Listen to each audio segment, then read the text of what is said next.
On se rappelle tous de la première fois où on s'est vraiment intéressé à Minecraft. Ça peut être en regardant une vidéo YouTube ou tout simplement en traînant sur internet. Ou alors, un de vos amis vous a tout simplement parlé du jeu et ce petit fils de p*** il vous spammait tous les jours et vous harcelait.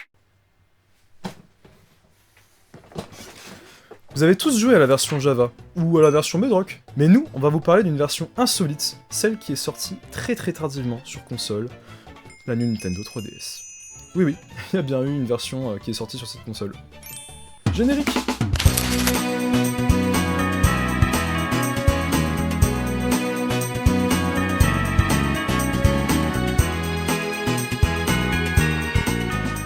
Aujourd'hui, nous allons vous parler, avec Jean, de la pire version de Minecraft selon nous.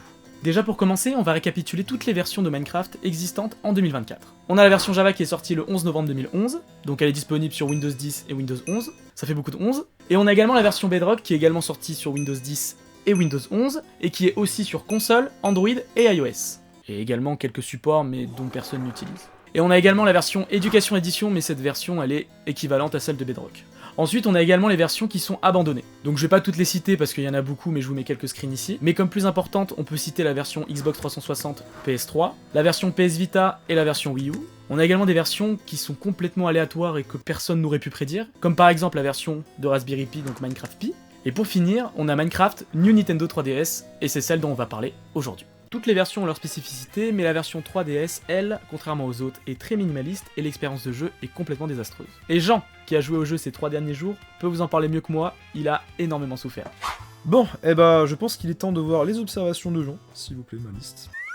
Merci. Alors, pour commencer, dans le Nether, un truc très drôle qui m'est arrivé, il y avait un ghast qui m'a tiré dessus pendant que je passais le portail. Sauf que, comme vous le savez très bien, normalement, les boules de ghast, ça vous pète votre accès au portail. Sauf que là, non, ça me l'a pas cassé. La boule, elle est juste passée au travers. Et en fait, elle était coincée dans le portail, côté Overworld. C'est assez particulier.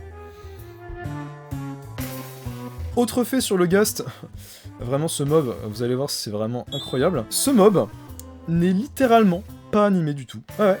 Et en plus, on peut même pas le tuer quand on lui renvoie sa boule de ghast. C'est même pas du ping-pong, c'est-à-dire que je lui renvoie sa balle, mais elle explose, mais en fait, elle explose pas. Donc vous pouvez le tuer soit à l'épée, soit à l'arc, à la pioche, à n'importe quel item, mais en fait, il bouge pas. Alors qu'un ghast, c'est censé voler quand même. Bizarre. 6 hours later. Oh! Je suis un connard, en fait, on peut le tuer. Ensuite, je me baladais dans le Nether et j'étais dans une forteresse. Et il y avait un coffre derrière... Non, il y avait un coffre au bout du couloir, exactement. Sauf que ce coffre, je n'y avais pas accès. C'est-à-dire que j'étais coincé. Et en fait, c'était une barrière invisible, je ne pouvais plus avancer. Et si je cassais des blocs à côté, mon inventaire était full et que je les ramassais pas, eh bien le jeu frisait totalement. Ou alors je pouvais jouer à littéralement 2 FPS. C'était assez... assez horrible. En gros, le Nether, sur cette version, c'est ciao. Pendant ma partie, j'étais donc dans la forteresse pour aller tuer les Blazes, pour ensuite tenter d'aller dans l'End. Bon, spoiler, je suis pas arrivé jusqu'à l'End parce que j'ai même pas trouvé d'Underman. Bref. Je voudrais vous parler du drop des Blaze Rods. Alors, soit j'ai eu énormément de chance, ou soit vraiment, sur la version du Nintendo 3DS, les drops sont abusés, parce que j'ai littéralement tué 8 Blazes, et il y en a 6 qui m'ont droppé.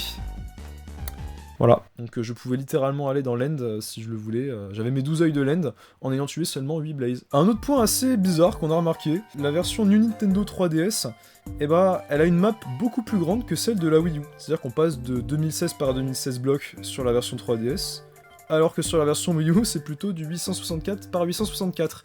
Est-ce que vous trouvez ça logique? En sachant que la version New Nintendo 3DS, la console en elle-même, elle est quand même bien moins puissante que la Wii U. Ils auraient pu baisser peut-être un peu la map pour qu'on lag un peu moins. D'ailleurs, fait assez surprenant, il se trouve que... je sais plus que c'est quoi la phrase. Donc c'est le seul jeu où les sauvegardes se font sur la carte SD. Parce que le jeu est trop lourd en fait. Le jeu est beaucoup trop lourd et il n'y a pas suffisamment d'espace dans la cartouche pour que ça soit stocké. Donc les données de sauvegarde du jeu partent dans la micro SD. Et uniquement pour cette édition, le totem d'immortalité peut se placer dans la hotbar. Et oui, parce qu'il n'y a pas de seconde main dans ce jeu, donc pour éviter que les joueurs meurent, au moins, ils peuvent le placer dans la hotbar, et ça fonctionne comme si vous le mettiez dans la seconde main dans les autres versions. Donc, si on reprend notre petite liste, on va revoir les points négatifs. Donc, on a une render distance qui est à chier, des lags intempestifs, ouvrir l'inventaire, on ne voit plus le gameplay. Ah oui, ça c'est vrai que je l'ai pas dit. Quand on ouvre l'inventaire, eh ben on voit plus le gameplay du tout. Quand on nage, eh ben c'est galère d'utiliser le faux joystick. Vous savez, sur la New Nintendo 3DS, il y a une espèce de petit bouton là qui est au-dessus du bouton X. Parce que pour nager dans l'eau sur Minecraft dans cette version, vous devez rester appuyé avec votre pouce sur le bouton A. Et pour vous déplacer ensuite au niveau du champ de vision, vous faites comment ? Bon, et bah voilà qui conclut une superbe liste. Bah oui, les observations, elles sont nazes. Pourquoi ? Eh ben parce que j'ai eu que des merdes pendant le jeu, évidemment, que j'ai parlé que des points négatifs et qu'il n'y a pas de points positifs. Tu parles pas comme ça de mon jeu. Il y a des points positifs dans ce jeu. Pas beaucoup, mais il y en a. Et aussi, faut pas oublier un truc, la Nintendo 3DS, faut pas oublier qu'elle a là les restrictions, et que du coup, forcément, appliquer tout ce qui s'applique à Minecraft sur ce support, c'est giga compliqué. Ils ont fait de leur mieux, et moi, personnellement, je trouve que c'est plutôt bien géré. Et faut pas oublier un truc, ça permet en fait tout simplement à plein d'autres gens de découvrir ce jeu. On sait pas le nombre de personnes qui ont pu découvrir ce jeu grâce à ce support.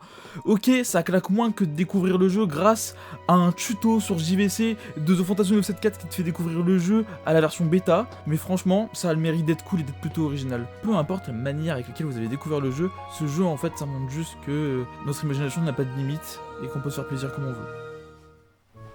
Oubliez pas aussi que sur cette version, on peut jouer en multijoueur avec ses potes qui ont également une 3DS, et ça n'a pas de prix de jouer à ce jeu en multijoueur. Et il faut se rappeler aussi qu'on a directement la carte dans l'écran inférieur, pas besoin de l'avoir en main.